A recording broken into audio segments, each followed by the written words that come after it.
lakini pia inatokana na mpinzani ambaye umecheza naye. Mbeya City kabla ya kuingia kwenye mechi ya leo ilikuwa nafasi ya 3 katika timu ambayo ina safu mbovu ya ulinzi, kwa maana ya KMC walikuwa wameruhusu magoli 30, walikuwa wanafuatiwa na Fountain Gate wameruhusu magoli 25, wakawa wanafuata hawa wameruhusu magoli 24, kwa maana Mbeya City ilikuwa tayari kwenye ligi hii ni miongoni mwa safu isiyo imara. Unakuja kucheza na Young Africans ambao wametoka hapa katikati walishake. Kuna break imepita hapa ya FA, wanarudi stronger. Ndio tunasema comeback stronger. Wanarudi stronger, wanarudi imara. Wanategemea nini? Ndio kile ambacho wamekionyesha, kwa maana tayari wachezaji wamepata some rest, wamepumzika, na kuna maingizo mapya yameingia kikosini. Wanakwenda kukutana na Mbeya City ambayo inaruhusu sana magoli. Wao ni nani? Kwa hiyo Young Africans wamefanikiwa kupata ushindi. Young Africans ina flow kwenye eneo lao kushambulia kule, timu yao ina flow sana.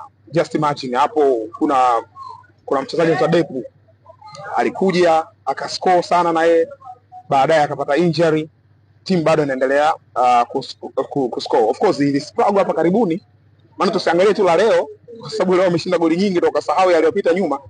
Wametoka kustruggle hapa nyuma kwenye kufunga, lakini sasa hivi inaonekana kwenye mchezo wa leo inaonekana kuna kitu ambacho kocha Pedro amejaribu kuja nacho. Angalia ile booster ambayo ilikuwa imekaa kule juu kwenye mazingira ya uwanja rafiki ambao ni supportive kama huu, na squad ile ambayo wameanza nayo, wachezaji ambao wako mobility sana. Yaani ukiangalia huyo Prince Dube ndio mshambuliaji wa mwisho, lakini alikuwa asimami kituoni. Utamwona left side, utamwona right side, utamwona deep, anakuja kuchukua mipira. Kwa nini? Kwa sababu timu yao ilikuwa haina mshambuliaji wa mwisho pasei ambaye anasimama kwenye kituo. Wengi walikuwa versatile, wanazunguka, wote enda kushoto, wote enda kulia hivyo. Kwa hiyo kuzunguka sana uwanjani kunafanya wapinzani kupoteza concentration. Na miongoni mwa kwenye coaching career tunaambiwa miongoni mwa namna nzuri ya kuifungua timu ambayo inacheza defensive ni namna 3. Namna ya kwanza ni kucheza wide balls, kwa maana kupiga mipira ya pembeni.